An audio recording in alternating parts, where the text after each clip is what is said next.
Thank you, Martine. Now we're going to move along to the authors, Richard Layard, Andrew Clark, and Nick Powdthavee.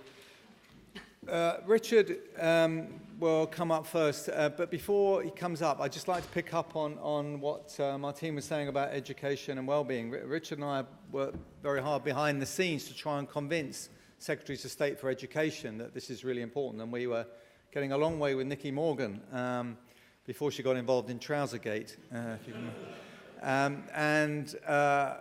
I think Justine Greening as well, I'm hoping will go down this route. It's great to hear that about PISA. I think this is, if you start young, you make a real difference. Okay, so Richard, what to say about Richard? He is just, authoritative, and magisterial on this subject. He is our very own jam, right? And he's written the book, literally, on happiness. He and I worked together on precisely how you might use this in a policy sense, where we really, in the end, came up, plumped for using life satisfaction rather than individual happiness measures. But all of those, I think, have a key bearing on well-being. So today, Richard wants to present his results, and he is also, as you know, a founder member of Action for Happiness. So Action. Richard, thank you.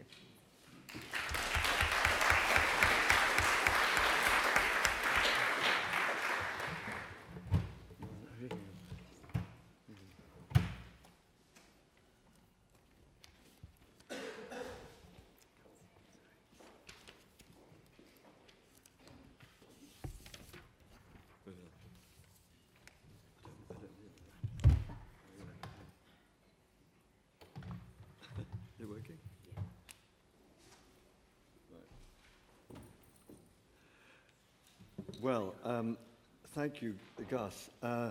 It's wonderful, I think, to have two people like this leading us on the political front.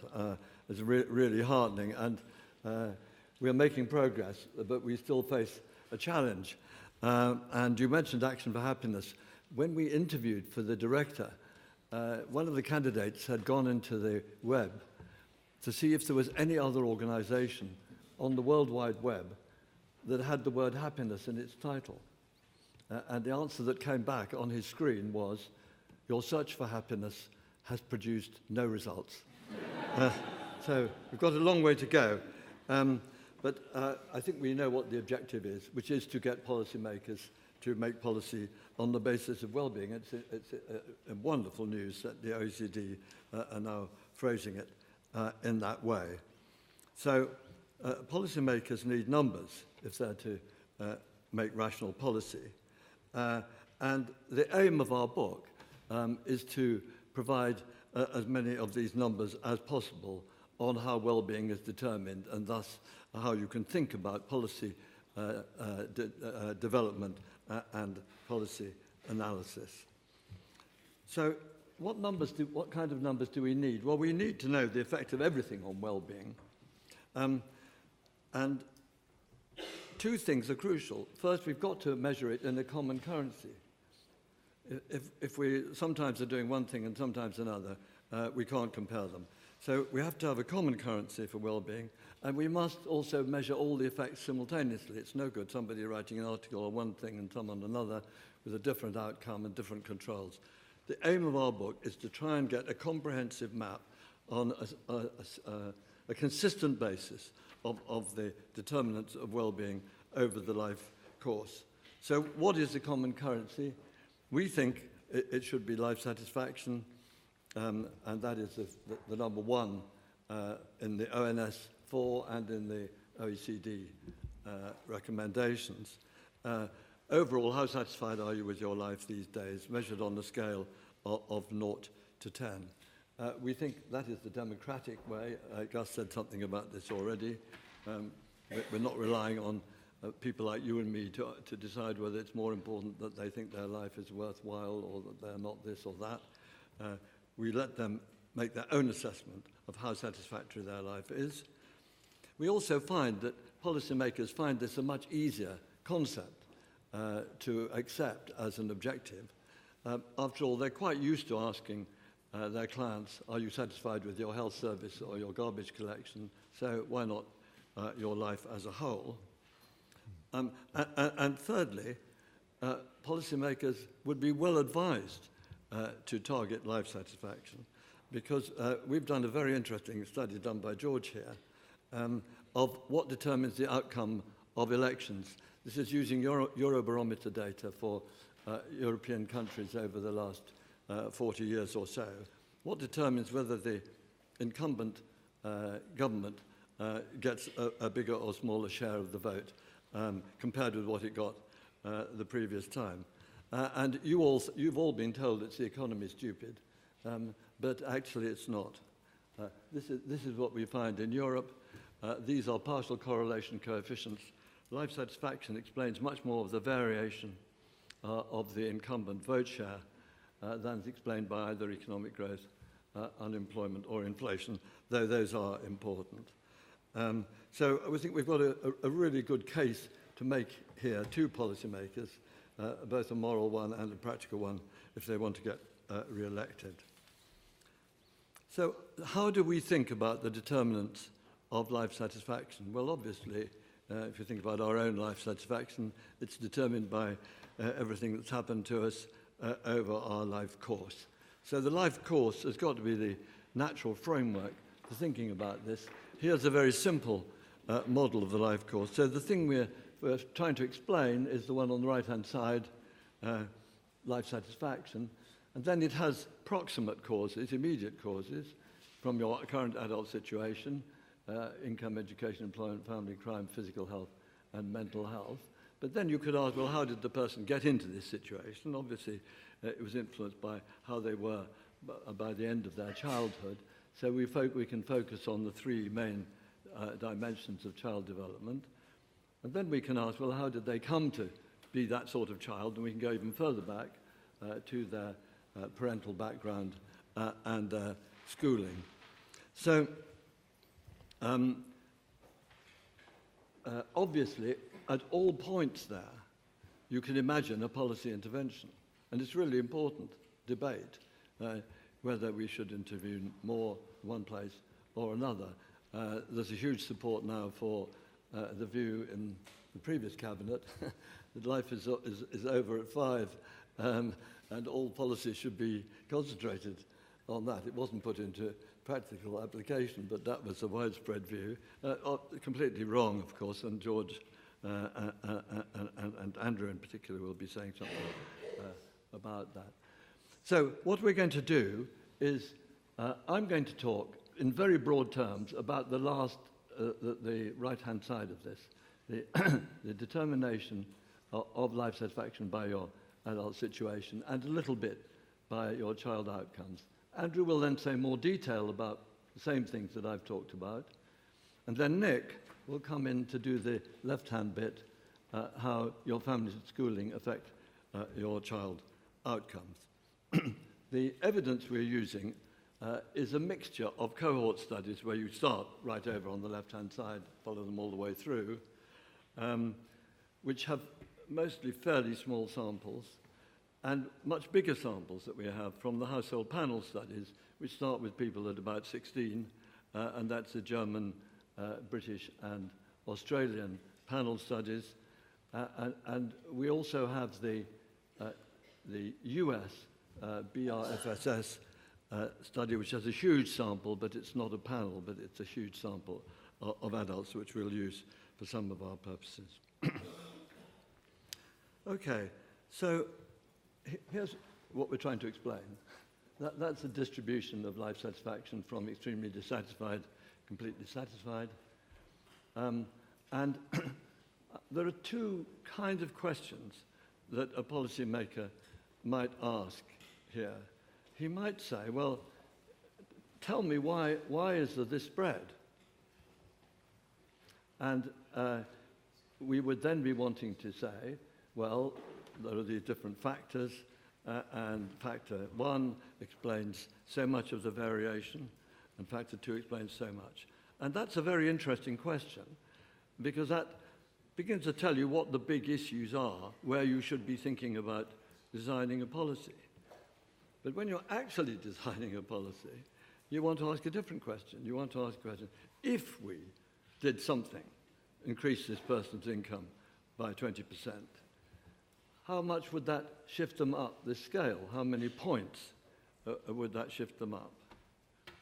And in fact, if you think of the algebra, as it were, of estimating a multiple regression, actually that's the most natural way to start. So here's the equation which anybody here will find easy to recognize. So on the left-hand side, you've got life satisfaction in terms of these points. And in the end, what the policymaker is trying to do is to maximize the number of points of life satisfaction, maybe weighted for misery, but we're trying to get the maximum number of points on the left-hand side. And then we've got these different things we can do on the right-hand side. So we could give some group of people some extra money, some given number of pounds, and we would find out the effect of that on life satisfaction by multiplying that by a coefficient alpha, which tells you the number of units of life satisfaction per pound. So that's a very basic ingredient that we've got to provide numbers like that, and we do in the book, that can be put into any form of cost-benefit analysis. But then there's this other question, the first question I asked, which is, which are the big problems? I mean, something might have a very big effect on life satisfaction, but not be a very common problem. So just dealing with that is not going to deal with the problem of the dispersion of life satisfaction. So we need to know how much each of these factors is affecting the dispersion of life satisfaction. So suppose we started with income and we wanted to know how much is that affecting the dispersion of life satisfaction. We'd obviously take that A1, alpha 1, times the standard deviation of income and compare that with the overall thing that we're trying to explain. And that would give us a different kind of coefficient, which is the beta coefficient. So that's the standard deviation of income times the effect per unit of income on life satisfaction over the overall spread of life satisfaction. And that's what we call beta. So we're going to have a lot of betas today and some alphas. And the property of these betas is, of course, that if you're looking at the explanation of the overall inequality of well-being, we're looking for that R squared, that is the sum of all these beta squareds plus the covariance term. So the beta is a way of saying what is most important and explaining the inequality of well-being that we see in our society. And I'm mainly going to be giving you some of these betas. So let me plunge straight in and give you some. This is an equation mainly based on the British Household Panel study to explain the variation of life satisfaction in Britain.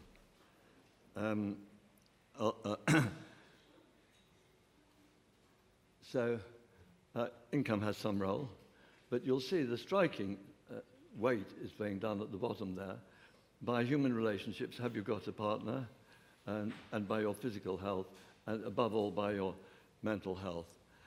That is, of course, an issue as to how you measure mental health, and we've taken a great deal of trouble to focus on that survey evidence where the person is not diagnosing themselves, but they have been diagnosed.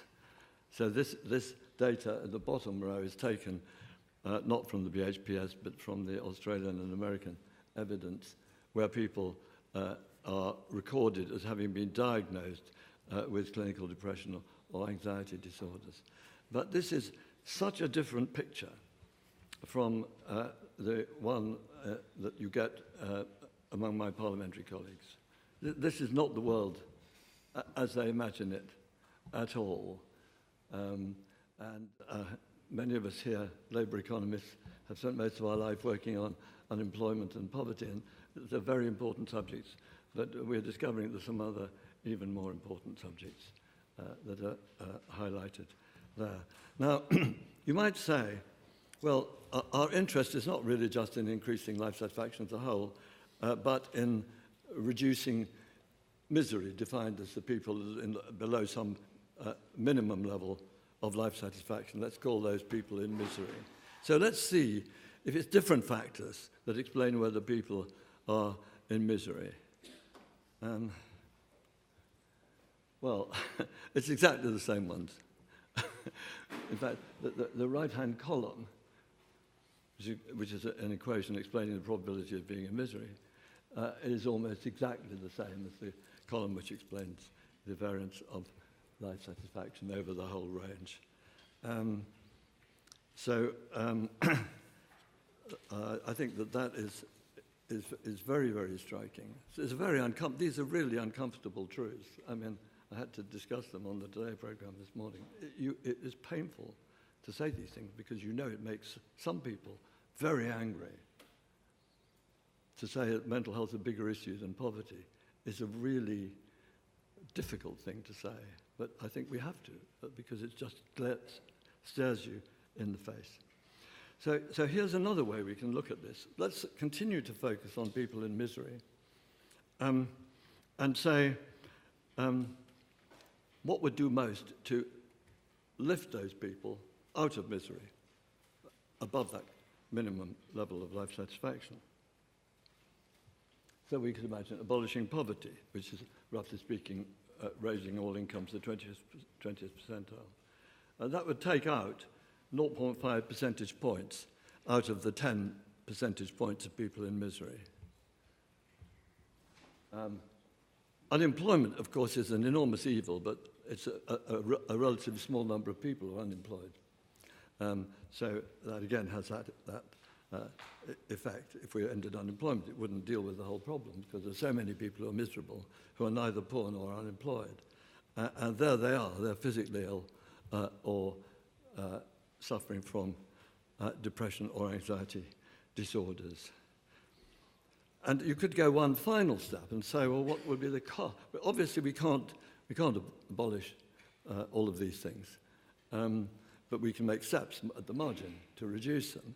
So what would be the cost of reducing misery by one person if we did it through raising people out of poverty, ending unemployment, reducing unemployment, etc.? What's the cost effectiveness? Now, this is very rough and ready, but the differences are so striking that I thought I would show them to you. Abolishing misery by lifting people from poverty is expensive. Doing it by unemployment through active labour market policy, much less so. Physical health, this calculation is especially difficult, but it's quite expensive. But to reduce misery by moving people out of depression and anxiety is extraordinarily cheap. And in fact, we made the case in 2008 to the Blair-Brown government that it would cost nothing to expand the provision of evidence-based psychological therapy within the NHS, because of the savings on taxes and benefits, and also the savings on extra physical health care that people demand because they're mentally ill. And that actually has been borne out. But I put a positive number there just to not overweight the case. So because mental health is so just not taken seriously enough by commissioners in the health service, people and families find it very difficult to talk about, and therefore the political pressure is not there. We have focused a lot of our efforts at LSE on doing one thing, which is getting this huge expansion of psychological therapy, evidence-based, recovery rates over 50%, and we're now treating in the NHS over 500,000 people a year, but it needs to be many more. We should be more like 1.5 million. So that has got to go a lot further. We've also got involved in prevention, because obviously one would rather prevent, if one could, than cure. I think we know a lot more about curing mental health problems than preventing them, but we are trialling a really interesting 4-year curriculum in secondary schools, curriculum in life skills, which would have associated with it measurement of well-being of the kind that Gus was talking about. We have great hopes of that. It's based on evidence-based modules that have all succeeded in randomized trials, but it's a whole curriculum because you've got to have it as a central part of the education of our children. And here's the best possible piece of argument in favor of taking life skills in schools seriously. So let's do some guessing. If you go back in our picture that we had there to the childhood, and you saw that there were 3 strands in child development that we thought were important: intellectual, behavioral, and emotional. And you knew all those scores, say, for all children at 16, and you wanted to predict how happy those children would be as adults. Which do we think would be the best predictor? Now, I think that an awful lot of people would say, well, actually, not here probably, but actually, you know, you've got to get your qualifications because otherwise you won't be happy. The fact is that the qualifications are not the best predictor. Of course, the emotional health is the best predictor of whether a child will turn out to be a happy adult. And we therefore have to take that really seriously as a strand in education and get away from exam factories to schools for life. Now I want to change tack completely to something which I think has been overlooked in a lot of well-being literature, especially positive psychology, which tends to be a little focused on the cultivation of the individual for the sake of that individual. Yet when we think of what makes us happy, it's not only, as it were, the accumulated skills and so on that we've acquired, but of course it's how other people behave. In fact, I think if one was asked, what is the most important thing that, apart from our mental health and our physical health, what is the most important thing that affects our enjoyment of life? It is how other people behave. It's just as simple as that. That is a classic economic externality. And it is overlooked in a lot of the well-being literature. So here's an attempt to put some of it back in very quickly. This is modifying the picture I gave you before, which was the horizontal lines, to add in the fact that my adult happiness, my own adult happiness, is affected by how other people behave, and by the same token, how I behave affects the happiness of other adults. Now, we're only at the beginning of studying these behavioral relationships. Obviously, they're reflected to some extent in things like whether people can find a partner, but we couldn't say that that's only because they know how to behave. Crime is the neatest area where we can investigate this. So here are some interesting findings on crime. That from evidence from colleagues at University College, we know what the effect of crime is on the life satisfaction of the people in the area. And that is that the summed up over all the people in an area, of the effect of one crime is 1 point a year less of life satisfaction. And yet, if we look at what does a crime do to the criminal in terms of social exclusion and so on, that's only 0.3 point years. So this is a point that these behavioral variables are having more impact on the happiness of society through their impact on other people than the impact on the individual. I mean, on the whole, it's in each of our interests to behave well, but it's more important that it's in the interests of other people. And this importance of the general social norms of a society is brought out beautifully by the work which John Halliwell and colleagues have been doing and reported in the World Happiness Report. So I'm just going to flick up one of John's wonderful charts. So this is explaining not the variation of life satisfaction within a country, but across countries. Incidentally, it's quite interesting that if you take the whole world population, and it's the happiness of all the people on the earth, 80% of it is variance within countries, but 20% is variance between countries. And this is explaining that. So these variables that you're all familiar with, the trust, generosity, in terms of giving money to charities, social support, someone to rely on, freedom to choose your own path in life. These are very, very important, as well as the more obvious variables in explaining international differences. So I've given you a few numbers. Andrew will give you many more that are more usable than the ones I've given you. We really want this book to be a sort of manual. But let me just say, assuming that you knew the effect of a policy in terms of life satisfaction, how would you use it? Well, obviously, you need to know the effect on life satisfaction. You may need some more trials as well as our book to get that. But then you need to look at that relative to the cost. So if you assumed, which we did in the Legatum report, total expenditure is fixed, and this could apply to an NGO just as well, you should be funding any policy which gives enough well-being per buck. So you have to get the highest possible level of point years per unit of net public cost. I've been asked by some members of the What Works Centre, well, what is the cutoff? So we're suggesting here a cutoff that's based on the one used by NICE, but I won't spend time on that. I think I've gone on enough. I just want to end, because I think I'm pretty sure there are some skeptics here. It'd be wrong if there weren't, wouldn't it?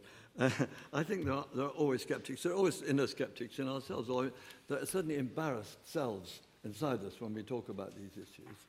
And I think that's because there's a streak of Puritanism in everybody, that somehow we feel that just for people to be happy, is that quite enough? Surely there should be a bit more stress and even a little bit of pain. Well, that is true, that to get to a happy state, you've got to go through a bit of stress and a bit of pain. But I think the diabolical view is that pain and stress are good in themselves. That is the Puritan in each of us and the Puritan in our opponents.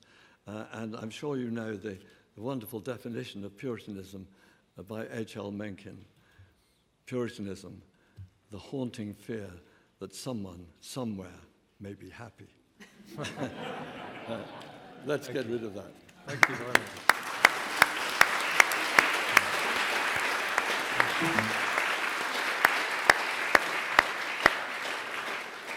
Thank you, Richard. And picking up what he was saying about emotional well-being at 16, I remember myself at 16 spending rather too much time.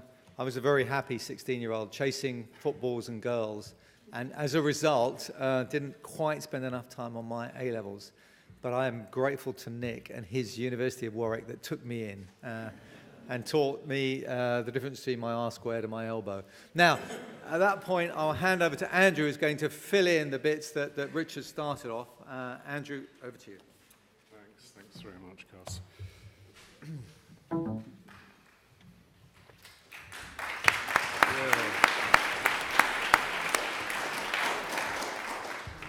Very good idea to clap now rather than afterwards, incidentally. Okay, so just while we're trying to... I do have a presentation, don't I? You do, somewhere. Yeah, there we go. That's not me. That's not it. There it goes. There we are. Bise-toi. That's me. Thank you very much. So Richard has given you an overview of our approach here. I'm going to fill in some of the details. There are two things I can tell you about this book. It's got a large number of numbers. That's the first thing. And it's also got a lot of ideas. And what I'm going to try to do in the 20 minutes I was allocated is actually give you a reasonable selection of both of these things. And I'm going to concentrate on 4 of the most, what we think of as the most important adult outcomes in terms of adult life satisfaction. So these are going to be income, education, work, and the family. And each of these are the sort of beginning, it's part 1 of the book, as we call it, where we go through these in turn. And what we're interested in are these any good in terms of bringing about adult life satisfaction? So to answer that question, we have a harmonized analysis within each of these chapters. Firstly, looking at the cross-section and panel relationship between the variable in question, income, education, and so on, and life satisfaction. And then asking the key question, and this is something that Gus said, actually. What was your expression? I actually wrote it down. It was so good. The long-run sustainable well-being. It's no good just knowing at a point in time that X is correlated with Y. What we need to know is whether it's correlated with Y in the long run, and we also need to know if it's correlated with Y at the societal level. And that's not a very clear statement, but what I'm going to show you is that some of these things that are good for me are actually bad for you, and that these effects are actually going to net out for some of these variables that we're going to look at. And then our last 2 questions in each chapter are how do these adult outcomes come about? And we want to know that because we want to know if we intervene on children to make them happier at school, what does that do for their adult outcomes later on? If we can think of policies that would intervene on families, then what kind of children would they have and what kind of adults would those children turn out to be? So I'm going to try to make this as easy as possible for you. Richard has this deep underlying belief that standardized regressions are the easiest thing to understand for everyone. We're not going to go there, right? But I'm going to do regressions in natural units. Okay, so life satisfaction is from 0 to 10. Income is log equivalent, household income is just a standard kind of log, and all of the partnership, parenthood, unemployment, and so on are going to just be dummy variables. That's the way we should read these numbers. Okay, and I'm going to show you that pretty much everything matters. So let me turn to the first adult outcome. This is the one that Martine said that was very surprising. I think perhaps it was surprising about 20 years ago, but I've kind of come to terms with it now. The role of income in determining adult life satisfaction. The effect is positive in the British cohort study, and it attracts a coefficient of 0.2.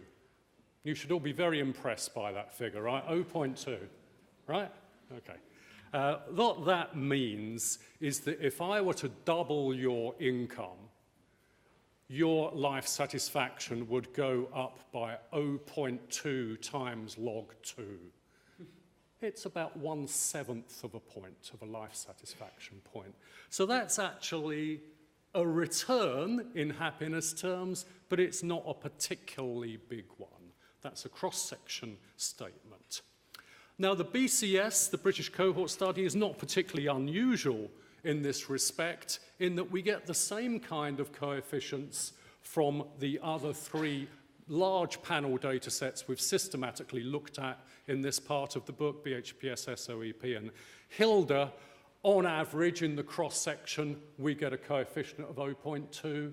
On average, in panel, when we look at the same person, how their life satisfaction changes as their income changes, we get a much smaller figure of, let's say, about 0.08. So there we're getting a doubling of income is increasing life satisfaction by about 0.04 of a point. So that's not very much at all.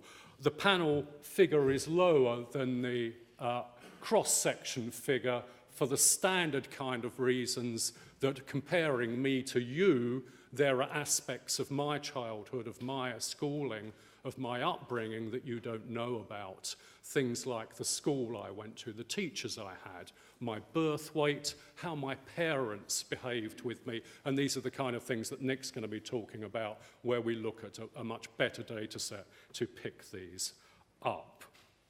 So the story with respect to income is positive, but not hugely so, and it's about to get much worse. Will raising incomes for all raise average well-being in society? This is a question that Dick Easterlin asked about 20 years ago, and the macro evidence here is not particularly encouraging. Over time, in our three large panel data sets, plus evidence from the late 40s in the US, we find that rising GDP per capita has not been associated in a time series sense with any particular movement, there's any particular trend in average well-being. These things bobble around, and they bobble around in a kind of business cycle sense. So the cycle matters, but there's no trend of upward well-being with upward GDP per capita. Now, why is that? I think it's one of the reasons why this might come about is that, as Richard said, some of these adult outcomes are actually externalities. Income is good for me, but it's bad for you if you compare your position to mine. So that's social comparisons. Or the other reason why income might not work very well is that we get used to it. So it's good, but not for very long. So, seeing as this is a data-driven book, we went to look for evidence of these things. Here are social comparison numbers. The comparator income is average income by age, sex, region, and year within each of these three panels. And you can see that my income is good for me, that's the blue line, but my income is bad for you, that's the ochre line. These two figures, these two bars, are exactly equal and opposite in size. Income growth for me and for you is predicted to have no effect on life satisfaction in each of these three countries. These two effects cancel out. Of course, if I get richer, that's great. And I strongly recommend any policy that can bring that about. But it's going to be good for me, but it's not going to be good for society, because on average, it's going to reduce your well-being in a way that exactly cancel out my own increase. We also looked at adaptation, and we had a little bit less luck here. All of the coefficients are negative, but only that in Germany turns out to be significant. So why income doesn't work, if you push me into a corner here, I would say it's social comparisons. That these are rich country results. Let me just insist on that. We're talking about well-being in rich countries. We're not talking about development when we make these statements. Okay, what determines adult income? It doesn't particularly work very well, but if we wanted to know how it comes about, well, we know a lot about this, I think. And income of adults is produced by essentially economic variables, such as the child's performance at exams at age 16, the education of her parents, and family income. This is all pretty widely known. There's quite strong intergenerational transmission in terms of income. Education is on the rise, has been on the rise since the human capital revolution, as Richard said. Is that a good idea, by the way? Or let me rephrase that. Is that still a good idea now? Do we need more education? Is becoming educated a good idea in today's societies? Well, we have a positive estimated coefficient on education, but boy, it's small. So an increase of one standard deviation in your qualification, so this is moving you up from the 50th percentile to the 68th. Is that right, 68th percentile? No, that doesn't work, does it? 68%, how does this work? 34 minus, yeah, okay. From the 50th to the 86th percentile, get it right, is going to increase your life satisfaction, but by less than 0.05 of a life satisfaction point. It's not very much. We can't carry out panel analysis because education doesn't change in most adults. In terms of our three main panel data sets, we're getting the same kind of numbers. Very, very small and positive, if positive at all. Just not much going on here. But again, it's going to get worse. It's going to get much worse. We have social comparisons in terms of education. Exactly the same approach as we took for income. We find that comparator education is systematically negatively related to your well-being. So your own education is good for you, but not much. Others' education is bad for you by at least the same amount. Increasing education for everyone in rich countries, we predict from these tables, has no well-being return. That's a bit of a striking result, not one we're necessarily terribly happy with, but that's the way the numbers come about. One thing we can say about education is it does have compensating effects through the other variables. This is the advantage of what we're doing here. We are controlling for everything at the same time. So there are mediating channels through income partnership and so on, but they're not terribly important. Possibly the greatest effect of education, and because we're looking at single country studies here, we can't pick this up, is that it might make us all better behaved towards each other. It might make us all more trustworthy. It might make us all more generous or make better political voting decisions. Yes. So, moving on. Qualifications, well, qualifications are determined the same way as income. They're a very economic variable. So let me, having talked about two things that don't work particularly well, let me talk about one aspect that does seem to do so. That is labour force status. I'm going to concentrate on unemployment here. That's by far the biggest effect. There's some smaller effect from self-employment, but we're not concentrating on that so much. So unemployment reduces well-being by about 3/4 of a point. This is a very big effect, and this is well known in the literature. We find the same numbers in our three panels, as you can see, an estimated effect of around 1/2 to 1. For the econometric geeks in the audience, the fact that the cross-section effect looks quite similar to the panel effect means that unemployment may be considered as broadly a random event. Okay? It's not that predictable. It's much more random than income or education. Okay. So unemployment reduces my well-being. It turns out to reduce your well-being as well. So this is the same broad idea as we've had for income education, but this time this is not comparative. This is bad for everybody. My unemployment brings me down. It brings you down as well. So this doesn't cancel out. It accumulates across individuals. In addition, there's no adaptation to unemployment. This is what psychologists like to call within-subject analysis. We're following people in the panels as they go up towards becoming unemployed at year 0 and as they become unemployed and stay unemployed afterwards. Their well-being goes down, their well-being stays down. It doesn't bounce back. There is no adaptation. Lastly, and this is, I'm really adding to the rap sheet of unemployment here. Lastly, unemployment is bad for societal well-being even after it's finished. We know the scarring literature on the income effects or the wage effects of past unemployment. We also find a systematic well-being effect of past unemployment. And every past year of unemployment reduces current life satisfaction by 0.1 of a point. How does unemployment come about? It comes about through quite a broad spectrum of variables. It's much less economic than income or education. And in particular, all three of the child outcomes matter here. Child cognitive performance, but also behavior and emotional health.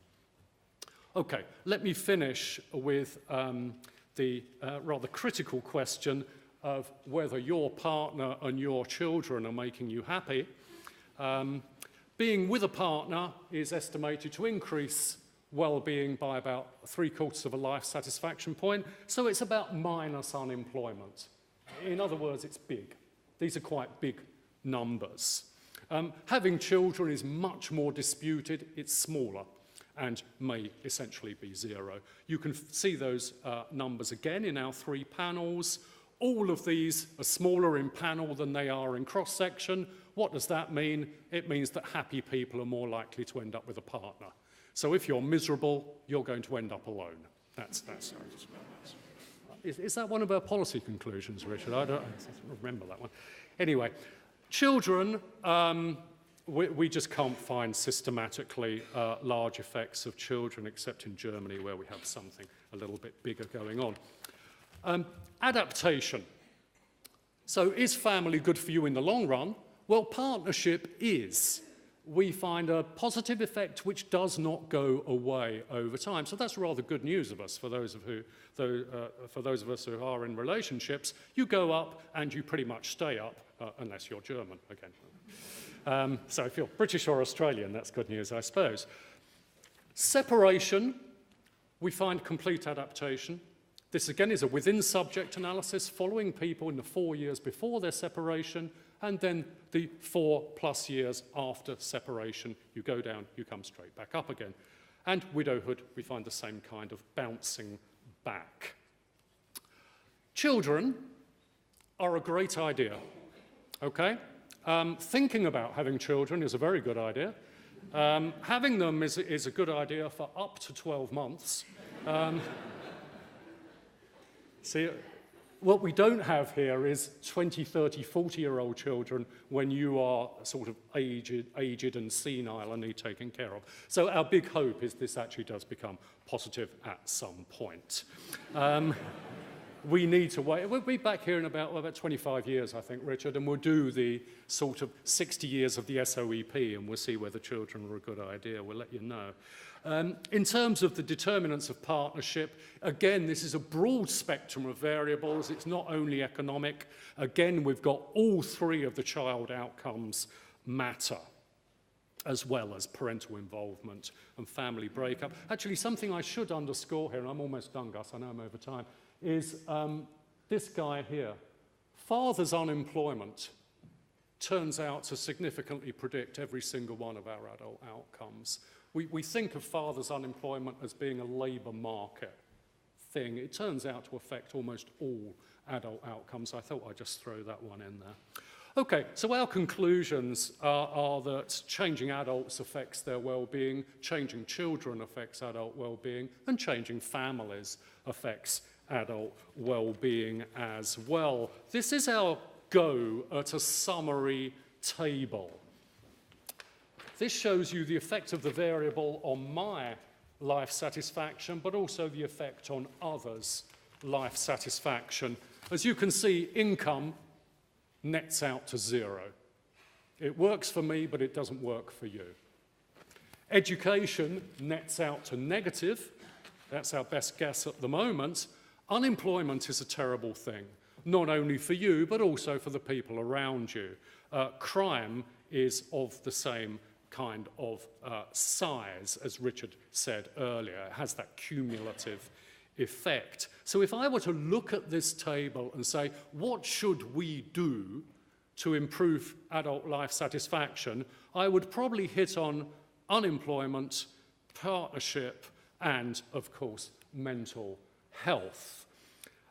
As it turns out, these are the phenomena for which there is no adaptation, and it also turns out these are the phenomena that have the largest standardized coefficients with adult life satisfaction. So what can we do about unemployment, partnership, and mental health? They're, of course, determined by family background, but also by child outcomes. And those child outcomes are themselves determined by the kind of parents and schooling you had. And this is going to be the subject of our last presentation. And I don't know if I should turn this straight over to Nick, or you want to do an interim by Nick Powdthavee, and thank you all very much.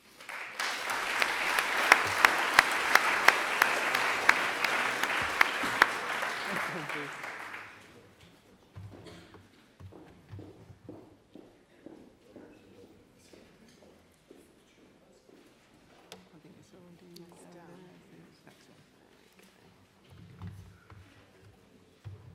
Okay, so thank you very much, Andrew and Richard and Gus and Martin. I'm very, very pleased to be here.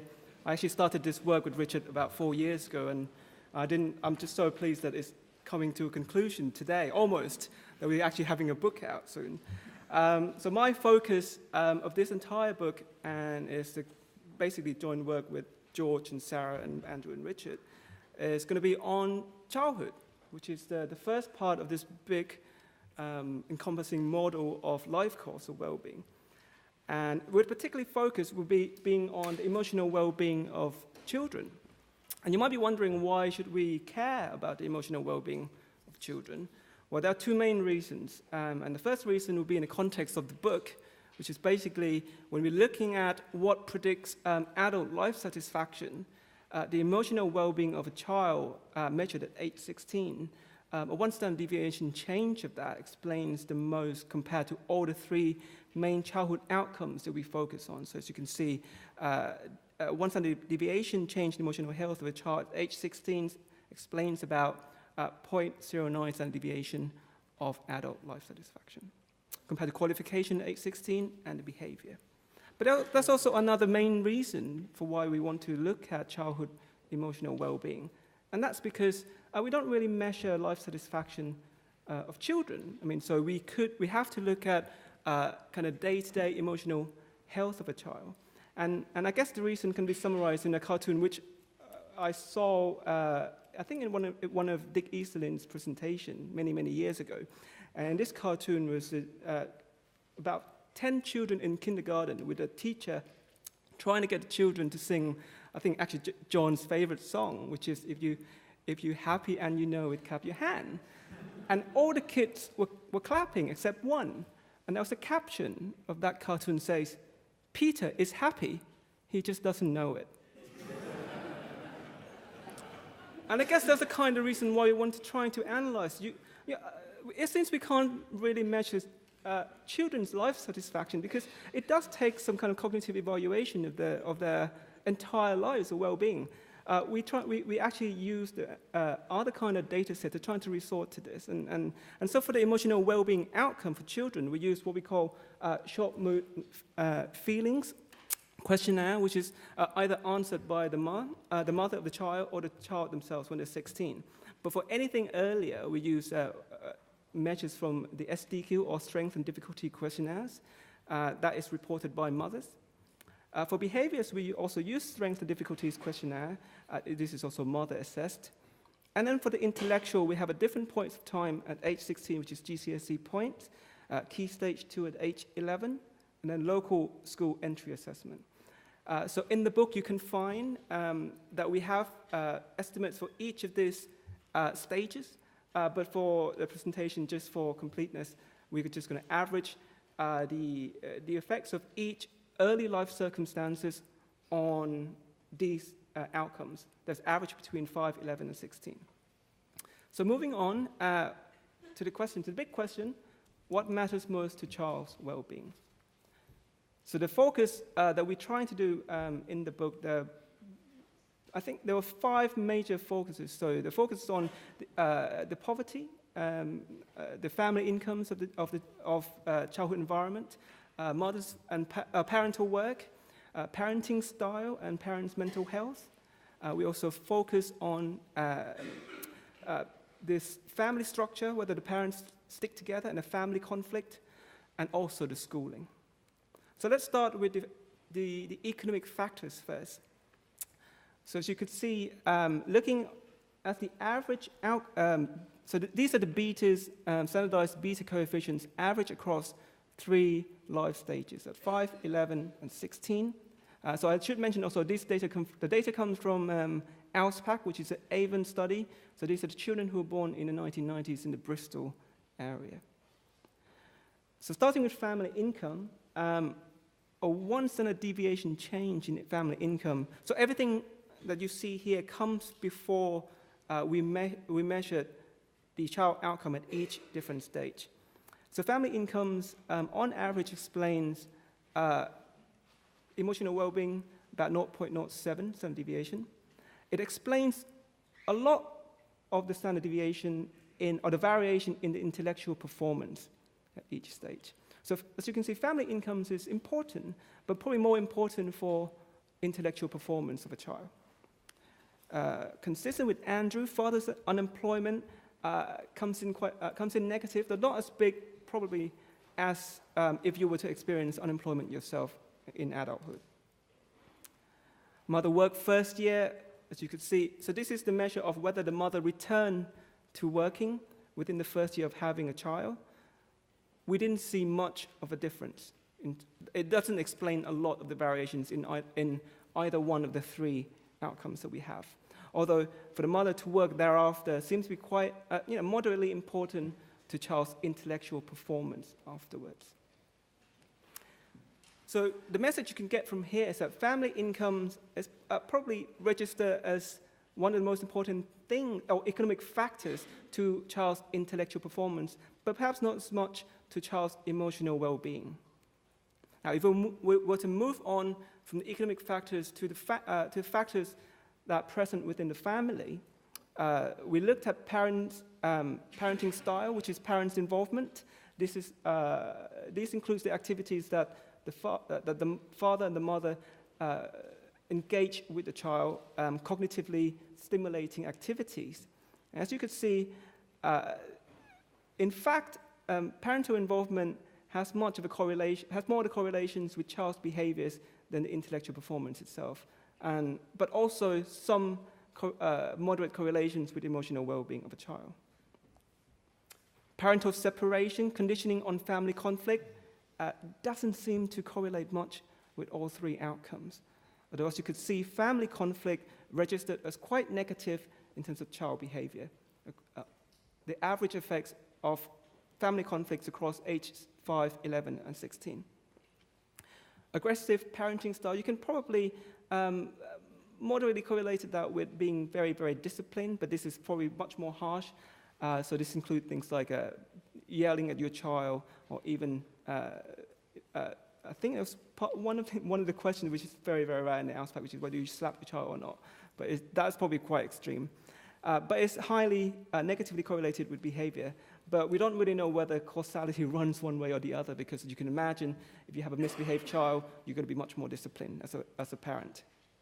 But what really registers here, if you would follow me, is the mother's mental health.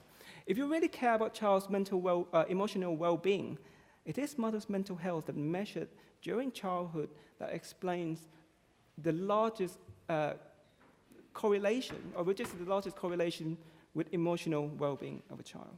But of course, not so much with intellectual performance. But if we care about adult life satisfaction as the ultimate goal, and that we know that emotional well-being of a child is one of the largest predictor or determinant of adult life satisfaction, then mother's mental health here takes the flag. So how important is schooling? So that's another big question. In our study, if we were to move a one standard deviation from school, the best school, down one standard deviation to relatively worse school in terms of each outcome, you will be able to see that primary school and secondary school explain a large variation in child's emotional well-being at age 16. Probably much more so than the observed family background that we have. But of course, this is quite a black box, because we don't really know what goes on inside the school that happens between moving from one school to the other. That is subject to more studies, so we need a bit more to understand that. But let me end with something that we know from our study, and this is the work of Sarah, that we looked at. When you're in primary school, you have just one teacher.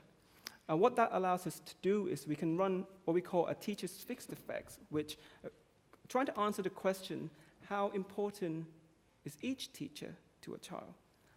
And what we found that we have two outcomes here. So one is teacher's report, and one is parents' report of each of the outcomes at age 8 and 11 in ALSPAC. And what we found that a one standard deviation move of teacher, this is a teacher fixed effect, and it explains a large variation in the emotional outcome of a child within school. So this is within the same school. Having different teachers seems to be quite important to child's emotional well-being.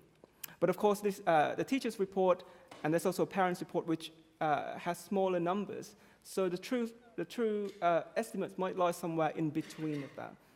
But that explains the large variation of child's outcome, especially in terms of emotional well-being of a child. And that's it from me, really. I'll give it back to Gus, and thank you very much.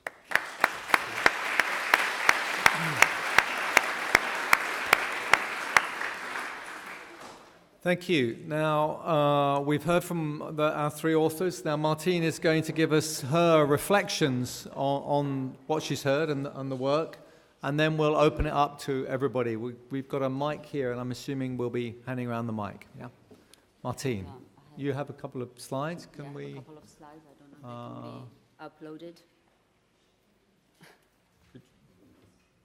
I don't know where the. Okay. Okay, well. Is there, that mic's working, yeah. Okay, so I'm very pleased to actually have been asked to be the discussant for the book. I should say, though, that I received the book rather late, so what I'll do is give you impressions of what I've been able, and I was very busy, so I'll give you impressions of some findings. I think you need to use that first. Sorry, we're trying to, okay, let's take it up.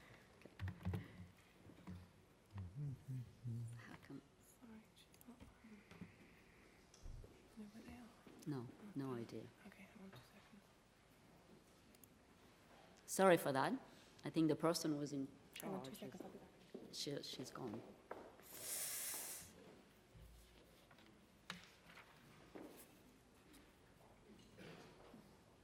What happened? No, they're not. Yeah. Oh, there.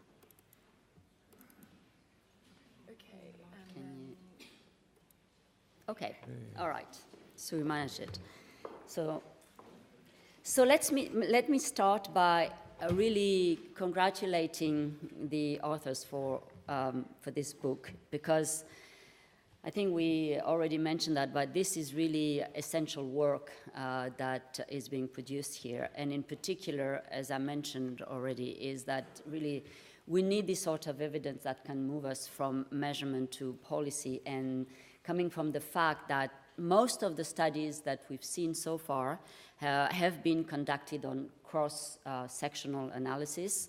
And this is really the first major attempt to work on taking the life course perspective, which is really very innovative. And when Richard said, we're doing this for the UK, it would be very good if we could find and encourage the same work in other parts of the world, with groups of researchers in other countries where those longitudinal studies exist and surveys exist, and we can replicate what we're doing for the UK. And we thought that that was exactly the role that the OECD can provide, support and encourage other groups in other countries to try to do the same thing as would have been done. So we hope that new books will soon appear in other countries that will either show the same results or perhaps different results, and that's what's going to be discussed tomorrow to some extent. So I think this is really an essential complement to the important work that also statistical offices have been doing in terms of measuring well-being. And I see Jill Matheson here in the audience, who actually started the collection of data for subjective well-being and well-being more other aspects of well-being more general for the UK when she was the government statistician at the ONS. And Jill kept saying, well, you know, this is something that we need to make sure that this is going to be used for policy making, because otherwise this, given our limited resources, we will be doing other things. So the so what question is essential. And so so what? Why are we collecting this data? Are they going to be used? And so I think this work here shows how important it is to collect this data, actually, because we're trying to answer the so what. So I hope, Jill, you'll be convinced that the work that you initiated should continue in the future. I think a great finding of the book, and we've heard that, and which is really new, is really the emphasis that is put on emotional health in childhood, and that should be a game changer, because it's hard to demonstrate this through other type of research. So this is really something new also in the book. But also, it shows some practical ways in which policy priorities change if you take well-being as a policy objective rather than economic growth, and that answers the question that Gus has been asking for a long time. So the ambition of the work, though, is very big. It's huge. Effectively looking, as has been shown, Richard showed this chart, as effectively looking at the impact of almost everything on everything is really an enormous task, as you can see. So I think it's very important to have the type of organizing framework that is provided in the book. One that is simple enough for everyone to understand. So I think this is great. This is a great organizing framework. We can understand where you start, where you go, and where you end up to some extent. And so the individual chapters of the book then enable us to run into much subtler relationship to be explored at each stage of life. Adults, as Andrew mentioned, or child, as Nick just mentioned. But in summary, there is a necessary focus on this linear model, which is the blue arrow that I've drawn here, from left to right. As first, the conditions in family, then the child, then the adult, and then the adult, what affects on adult life satisfaction. But of course, as I put in the yellow arrow, things happen within those boxes too. And this is also important. In other words, to put the question to the authors, are your independent variables, another way of looking at this yellow arrow, really independent? Because the way, of course, it's done in the chapters, we understand that that will be looked at in some of the chapters. But in the summary and the way when you present those bar charts like this, where you say, what are the contributions to life satisfaction of income, qualifications, being unemployed, and so on and so forth? It looks like those are completely independent contributions to some extent. But we know that life is more complicated.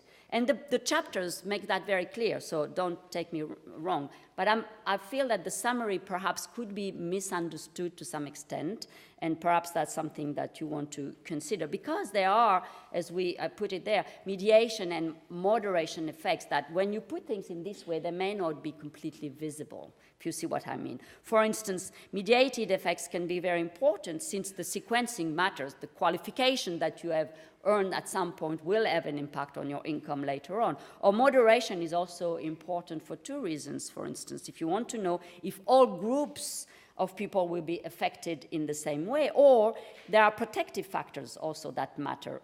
I mean, since we can't stop all bad things from happening, whether the childhood's health problems, children can be ill, through to family breakdown, it's important to know what are the protective factors that will buffer these outcomes, for instance. Or if you are a pessimist, what is going to exacerbate these problems? For instance, a notable finding is interaction between family breakup and family conflict. If the conflict is terrible, then the breakup can help, right? Now, if the conflict is mild, the breakup may add up to the damage. So connected to this is also joint distribution, because, income on its own may not be a good predictor, and we heard that. But if you are a low income and you combine with physical health problems, low education, perhaps it really starts to matter if you have a low income, if you accumulate those disadvantages, because overall you will have fewer resources to draw on to cope with those bad outcomes. So again, I think these things are mentioned in the chapters, but perhaps in the summary there warrant to be highlighted as not being sort of as such a simple story. Those are very minor comments I'm making here, because don't get me wrong, but since I was asked to be a discussant, I had to find things to say. So another point I want to make is how these results differ from cross-sectional findings, because as I said, I think that's a major innovation, to look at those longitudinal and approach. This longitudinal approach and over life course is really innovative. So there is a statement in the book on page 11 that says the key lesson is the power of these studies to shed a completely new perspective on human life. So I think a lot of the findings seem to really reinforce some of the cross-sectional results, but as Andrew highlighted, and what we find also in the book, with added benefits, because we can now kind of have some insights about the causality, but also the duration over time of these impacts. So what are the real surprises, really? I think really this notion of child emotional health versus intellectual performance, as very well highlighted by Nick, really stand out. Others, I think partnership is also quite a new finding seems to be coming out as very important. And so that it would be very important to understand why, what controls can make that difference, because those are very interesting findings. Still, I want to say that in some instances, when I was going through the book, I had the feeling that some of the findings perhaps are a little bit biased by what we can measure. Because there are, birth cohort data, of course, there's a time lag effect there. So we can't always expect studies that have been designed 50 years ago, or I don't know how many years ago did you say, 50 years ago, can be able to anticipate the needs of policymaking today and capture things that are happening today that where policy can have an influence. But there may be other things that we have not measured 50 years ago that would still be worth doing. And the results are very much conditioned on the information that we got from those cohort data. So one striking issue, I could not mention that, I'm sorry, but this is the gender bias, which I feel but perhaps unavoidable, that I sense somehow, perhaps, being a woman.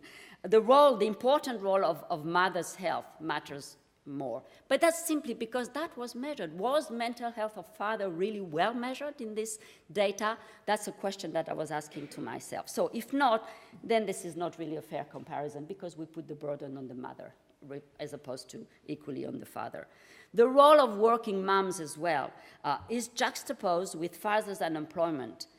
But, not enough stay-at-home dads where at the time, there was not an option. Dad was not staying at home. So you were not considering working dads as opposed to women's unemployment, because they were not working, most of them, 50 years ago. It was just the social norm. So those social norms mattered. This is just for you to think about.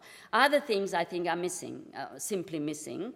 And there are, for instance, we consider them in the framework that we've been using at the OECD to measure well-being and to consider well-being. For instance, the environment, personal security, not necessarily from the individual perspective, but personal security more largely.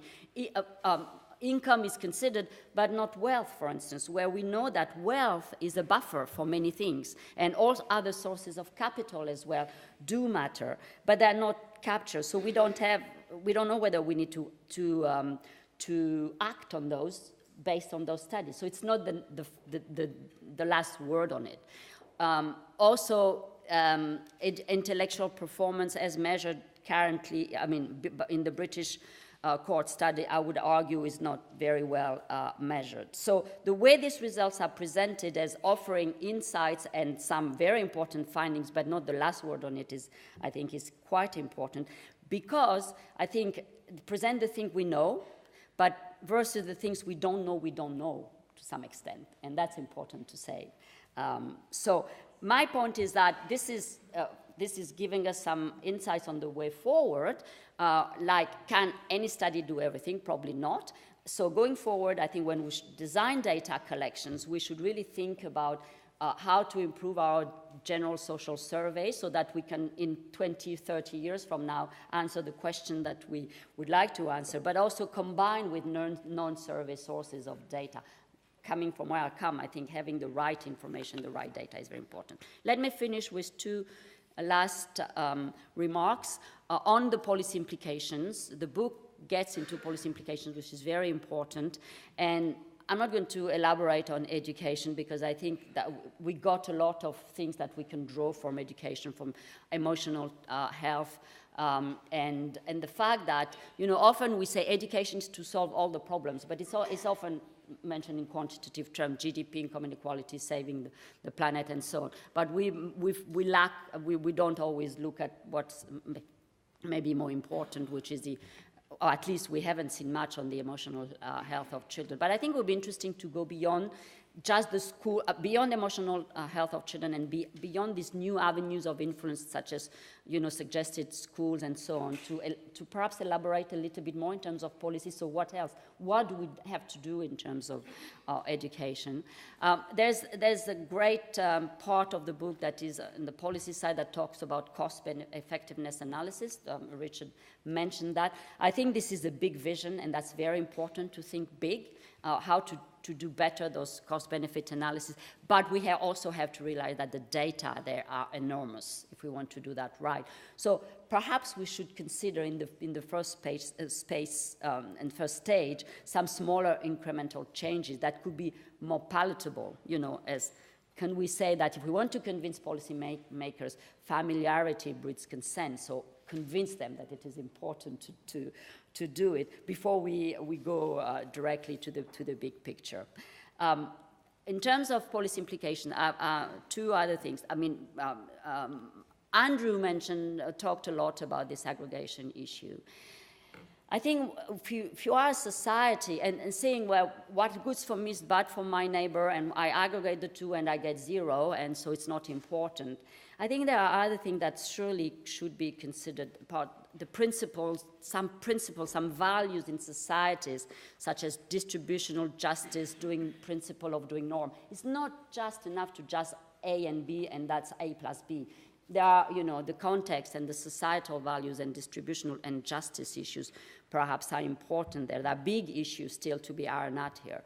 And in terms of adaptation, there are also happiness impacts of life events fade over time. That's what Andrew showed us. But dismissing, for instance, poverty because the impact on happiness is comparatively small is not just consistent with some values, social values of many people. I said here, the happy peasant, we hear that. Of course, it's more for developing countries than developed countries, perhaps. But, of course, policy is a blend of what the data tell us and what people's, societal values are about. So we have to be careful as well in the way we interpret those data. So it would be valuable if the policy part of the book did address this issue of adaptation in policy terms. What does it mean? What does it mean to actually? Because if, there are big, broader considerations that would have to be taken into account. So what's next? Replication to other countries, other policy environments. This is what's going to be discussed tomorrow. We'll see whether why is it the Germans are different from the Brits and other countries. So how well has the data in other countries met the challenges thrown out today? What can we expect in the future? Will there be more cohort studies in the pipeline? How do we get the good quality life satisfaction measures over time, and we put them into those data collections? The life course focuses at the individual level, and so must we complement this with the more analysis at the societal level and have the public goods? I'm sure we'll hear from Jeffrey in a moment. Taking into account, for instance, if we take the environment, the natural resources in terms of both quality of the environment, but also the level of natural resources, keeping the natural resources, social capital, connection, trust, governance, and so on. those are, at the individual level, we can talk about friends and so on, but what about colleagues? What about the wider community and so on and so forth? So those are partly addressed, but perhaps that's for the next stages. And as I said, those are parts of the thing that we have included in our framework at the OECD to actually look at and develop. But overall, thank you very much for the book.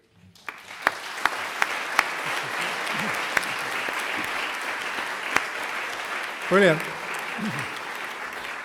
Thank you very much. I'll ask the authors to come up and be prepared to respond to your questions, and they might well want to respond to some of Martine's points as well. You've been very patient while we've been sitting here educating you, even though you know that education is a complete waste of time. I think probably the best way for you to think about this is you've been sitting there and you haven't had a job. You've been basically unemployed. Now I'm giving you a job, so you're very happy. Your well-being is going up, and your job is to ask questions and to wait for the mics and to come up with your questions. First over there, and tell us who you are first, please, and where you come from. I'm Jenny Edwards. I'm Chief Executive of the Mental Health Foundation, and there's so much of this that's really relevant to working to prevent mental ill health. But the question I wanted to ask was, there's so much here that can help influence mainstream policy making for the well-being of us overall in the population, but I was conscious that there was a distribution that showed people who had very, very poor life satisfaction. So what would be the aspects for policy that would reflect that inequality and the people for whom life is extremely miserable? I'm sure mental ill health is a big factor in that. I think of people with multiple needs, destitute, women experiencing violence and so on. I'm going to try and drag together three questions so we can get the panel to separate them out. There's a gentleman at the back over there. Yes. Lots of hands going up. I'll do them in threes, and I'll spread them around.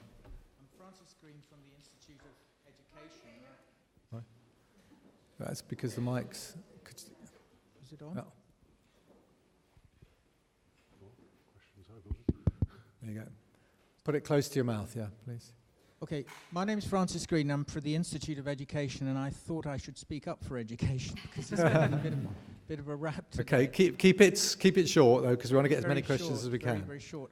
I felt that the main result that Andrew presented was less important than the exceptions he gave, the kind of provisos, because it seems to me that education, it's also part of Martine's point about treating them as independent variables. Education affects whether you're employed or not, affects the type of employment. It affects your health. It also affects all those external benefits. For example, social trust and civic participation. There's not enough research on that. We know those things are affected. Some research we're doing up at UCL, even if you're not employed in good jobs. So I think that there's a danger of the message, that the takeaway message today. I don't believe that you believe that, if you see what I mean. But I think it's a dangerous takeaway message that education just cancels itself and has nothing. I think we have to treat it as affecting lots of those other variables. Thank you very much. Thank you. Yes. Three quick, closely related questions, if I may. Sorry, I'm Charles Seaford from An Economy That Works. Does the impact of doubling household income significantly vary depending on where in the income distribution it is? You say it creates a 1/7 of a point, but does that vary depending on where on the income distribution you are? How significant, well, does the impact of family income on child emotional well-being vary very significantly with the same question? And thirdly, what's the impact of the levels of inequality in the comparator group for the social comparison effects, the reference group for social comparison effects? Okay, Richard, do you want to, or amongst the panel, I think, can you... Get that last question. Could what's the impact of levels of inequality in the reference group for the social comparison effects? No, I see. Yeah. So we've got a question on Hang on. Mental health, first of all. Then role of education. Then Charles has 3 questions about particularly distribution of income. So, Richard, do you want to start? Well, I'll start off with mental health. On mental health, obviously, there is a huge extent of comorbidity considered in the widest context than health, in the sense that people often have physical, mental, employment, housing, benefit problems. Somehow we have to find ways of handling these in a way that makes sense to the individual, where they aren't just chasing from one office to the other. And our effort has been very much to persuade ministers to concentrate the help with housing, benefit, employment issues inside the mental health treatment groups, and have them totally co-located where the workers know each other and can share the problem of the individual. And I think that's got to be the way forward. We've at last got £40 million devoted to building up the employment advice part of the improving access to psychological therapies. So I think that will help. Should we let Andrew do the education one? Yes, I'd love to. Now, I knew when I got the education chapter, I just knew this was going to happen. So, yes, we do a decomp. I mean, one of the nice things about this book is holding everything else constant. And one of the bad things about this book is holding everything else constant. Right, so, and that's what some people have been, what Martin picked up on as well. We can, of course, do a standard decomposition analysis of education via income, of education via health, and that does jack up the education coefficient somewhat. And as I said, we just don't know about the social trust and behaviour effects because in general we don't have particularly good natural experiments or otherwise to inform us of those numbers. I'm rather sympathetic with you on this one. What I wasn't expecting was this negative, large effect of comparator education. It's not explained by reference group income. There's something going on at that level that we need to acknowledge in the data, even if I take your other points into account. Maybe I should answer Charles's points as well, just because I'm here. Yeah, the heterogeneity, yes, sure. This is a non-linear specification, of course, so an extra £1,000 matters much more at the bottom of the income distribution than at the top. It's log linear. It's log linear. What we haven't done is any kind of quantile analysis. That hasn't been done yet. I noted that down as a good one. In terms of family income and child outcomes, we haven't done a quantile for the child, but we have done the financial problems. Do you want to pick up on that, Nick? Yeah, so we did find, what hasn't been shown here is that in some of the specifications that we looked at, we also included mothers' financial problems that they reported. And that comes in quite negative, but it doesn't really alter the family income coefficient that much. But we can't really say much about the distributional impact of income as of yet, but that's definitely worth looking into. What I could say, however, is that because what I presented, this is related to the other question about whether it varies across different ages, perhaps. And what we found is that family income coefficient is largest when you're young, about 5. So that's actually a lot larger than when you're 11. It actually bump up a little bit more when you're 16, but not as big as when you're 5. So when you break it down, we do that in the book, and you'll see a lot of things kind of matter more when you're younger than when you're older. Okay, thanks. We should try and grab another 3. Woman at the back there. Then Jeff, and then yes. Hi, I'm Nava Ashraf, Professor of Economics in the Economics Department here at the LSE. Given that we know a little bit that subjective well-being and satisfaction is partly determined by people's expectations in their life, how do you think about the policy trade-offs of improving the well-being of people whose expectation has gone down compared to kind of what we might think of from a social welfare perspective of, for example, reducing inequality or poverty.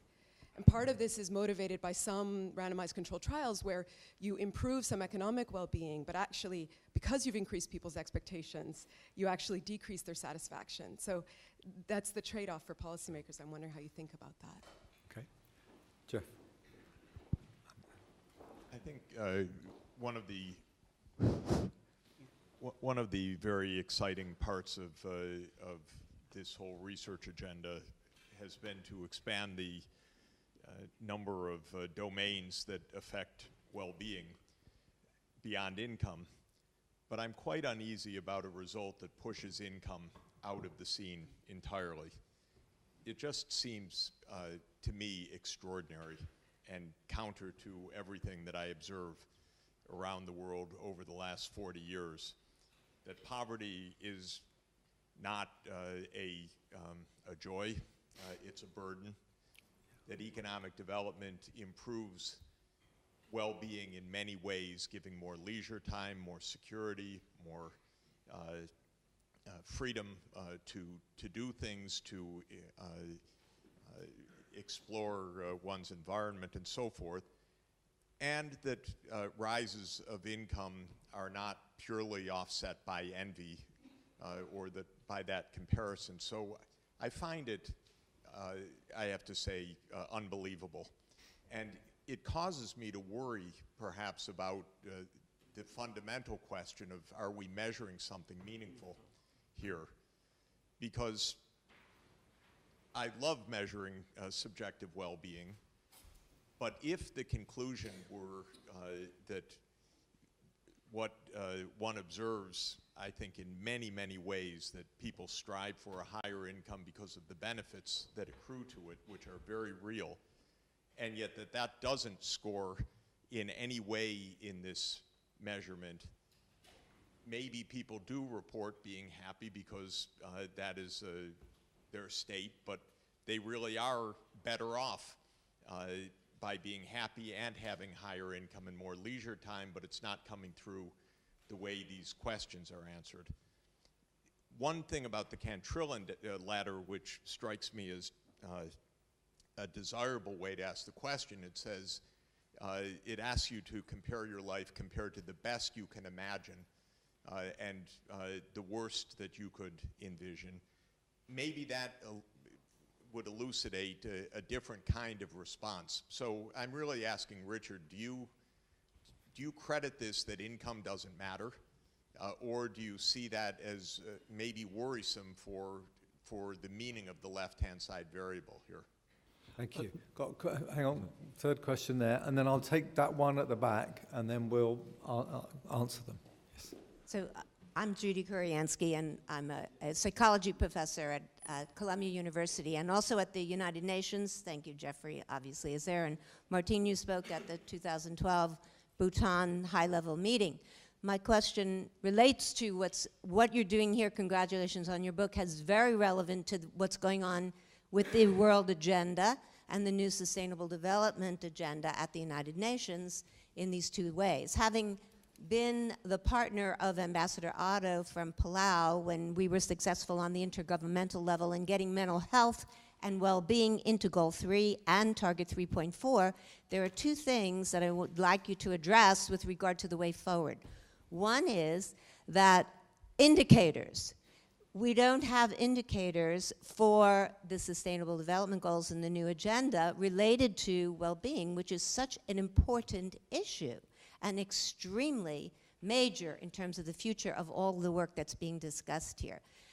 Secondly, I'd like to ask what you all can do with the new advocacy that Ambassador Otto and I are doing with the fact that now we have drafted a resolution, a General Assembly, a UN General Assembly resolution about well-being. And now it needs to go through the process of having governments all approve of it, which we are doing, and here people can contribute their input to it. So these are the two things in the way forward that I think are important on this international level. Thank you. Gentleman at the back. Hi, Stefano Testoni from London School of Economics. In the music and singing review that we have recently done for the What Works project, we found that engagement in music is not related at all to life satisfaction. This naively would suggest, in a naive interpretation, would suggest that music and singing are not related to well-being and do not improve well-being.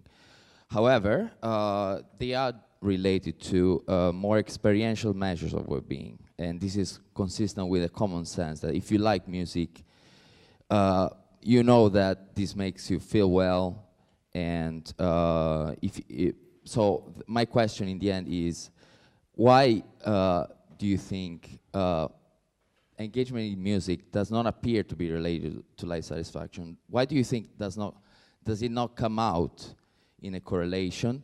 And should we not also consider other measures of well-being in addition to life satisfaction in order to capture the benefits of engagement in music and many other things like this? Thank you. Okay, I'll suggest that Richard starts off. Martin, you might want to take some of the international ones. And then. Yes, well, Jeff, we don't recommend in our book saying that income should not be taken into account. In fact, we give a coefficient that we think people should use. But I think that the spirit in which one should think about this is that income matters, but we need to get more weight given to other factors so that we don't sacrifice too much in the name of higher income. And we know the Chinese experience of that. So we need to pay much more attention to adequate social structures and so on, rather than just go for growth, whatever the cost. I'd like to mention also what Nava said, because I also do think that there is a huge moral issue where I have a very clear position. I believe that if a problem is something that people can adapt to, it's a less serious problem than if it's a problem they can't adapt to.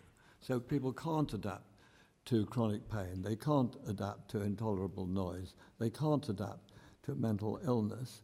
They do, to some extent, adapt to some other problems of life. And that's why we get what I think is a meaningful set of coefficients. But I totally agree that the income is important, not only directly in terms of individual consumption, but of course as a way of paying for so many other things that we want. Just on your question, Jeff, but John will have maybe answered it already, that the Cantrell ladder question gives almost exactly the same answers as the life satisfaction question that we're using in terms of correlation high, but also same relative importance of coefficients. Okay, thanks. Martine, do you want to answer on the international? Yes, just on that, on income, I think, perhaps if I may, I mean, the work we've done also at the OECD shows indeed that income remains very important. But as Richard says, it's important to have those other factors as well and not just not consider them. But in terms of the international agenda and why there is no subjective well-being indicators on the list of the 230 indicators that have been selected by the UN Statistical Commission, or by a group of countries to be submitted to the UN Statistical Commission for approval, this has been a very lengthy, difficult process to select indicators, to go into this list of 230 indicators, and some criteria have been applied, and in particular, whether those indicators were sufficiently available for sufficiently large number of countries, but also the quality in terms of the judgment about the quality of the indicators. And in the end, it's like everything in the UN, it's a negotiating exercise. And among those negotiating, they've decided not to include subject, but they've also decided not to include a number of other indicators that probably should have been there or not. And they've introduced some indicators that perhaps some of us would prefer not to see. But this is a negotiating process. Doesn't mean that won't change over time if as the data become, because the indicators have been bundled into 3 groups, the tier 1, tier 2, tier 3, and there may be some evolution in terms of what will be in the indicator set. So, as I say, this is a process that has been driven by the UN Statistical Commission, and that's the result of it. Thank you, Martin. Andrew and Nick, do you want to add anything? And Yep, one of you needs to cover music. Yeah, I'll do that. Nick is doing it. He's an accomplished guitarist, actually. We don't know. So are you, I guess.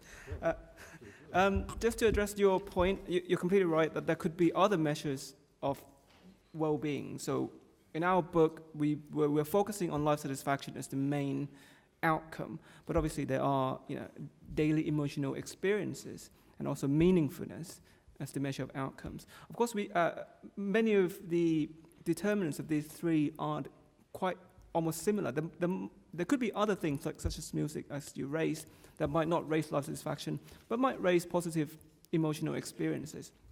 Of course, in order to be concise, we need to pick one. But I could quote actually a paper by Gus and Andrew Oswald, who get people to try to rate in terms of rank preferences of if they could, what do they prefer to have between life, being satisfied with their life or have kind of a hedonically full life, which is positive emotional experience every day. On average, people tend to rate life satisfaction as the ultimate goal, and I guess that's why we base life satisfaction, because maybe that's really what people want as well. So I don't know if that answers your question or not.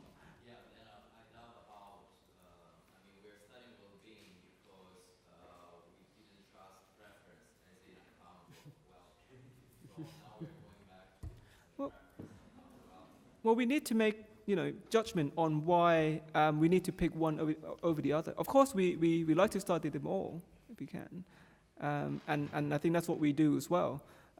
We might need to have another book, I guess, on emotional experience in that case. But thank you. Andrew, is there anything you want to add? Yeah, there's no way we're writing another book, by the way.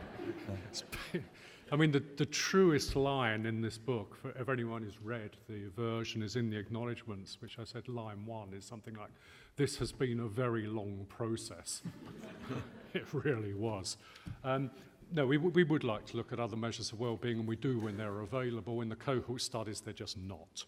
And it's an ongoing area of research. Let me address the question about expectations.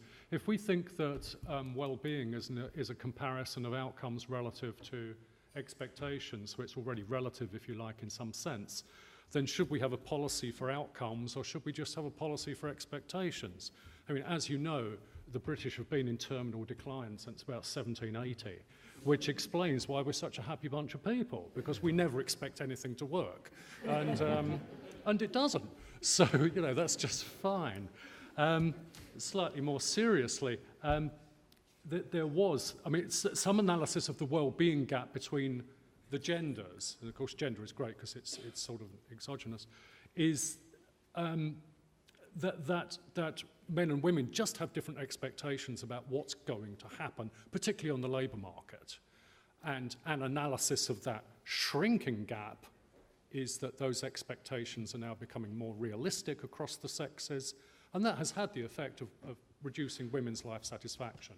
And I just don't know whether we should have a policy about expectations or we should have a policy on outcomes. I think we sort of have a meta-preference about that, where we do have preferences over process, and we sort of care about how things come about, like the Nozick brain in a box. We just think it's more important to affect real things than, oh, I don't know, you know what I'm saying. I don't have a good answer to your question, but I do.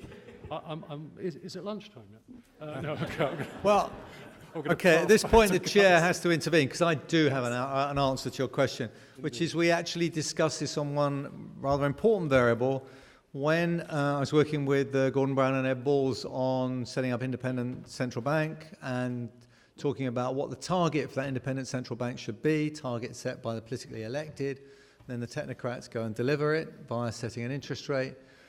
We had quite an interesting discussion about whether it should be actual inflation or expected inflation. With me being in the expected inflation camp, I lost, so we target actual inflation. Whether I was right or not, I don't know, but it's an interesting question.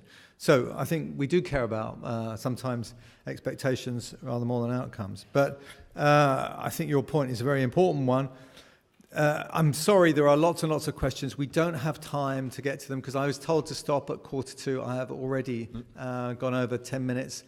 You will have time, people will be around to grab the members of the panel and ask your questions of them. Just one other point from me. I think picking up what Martine said about gender bias, which I strongly agree with, and making the point that because we hadn't collected certain data in the first place, we weren't able to answer certain questions, and therefore we focused on other things. I actually think that's as important to the whole question of well-being, because, and looking at the mother of our statistics there, Jill, because Jill and her organisation, the ONS, spent their time measuring widgets from the 1930s onwards in terms of, we still measure manufacturing enormously intensely for something which is a rather small proportion of our total GDP, and we measured well-being not at all. I would say the bias means that a lot of the economic analysis was done on the data we had. And if you've got no data on well-being, you're not going to analyse it. So I come back to the point that I think David Cameron is a hero for collecting well-being, possibly not for other things, but I will stick with the fact that I hope we have allowed all of you to have debates like this because finally you're getting some data to be able to answer some questions. Richard wants to intervene, as he always does, and have the last word. I don't want to intervene, but when you finished. Yes, I finished. Well, I want to say the most important thing, that there are not 3 authors of this book, but 5. One is George here, and the other is Sarah. Please wave so that people can come and congratulate you.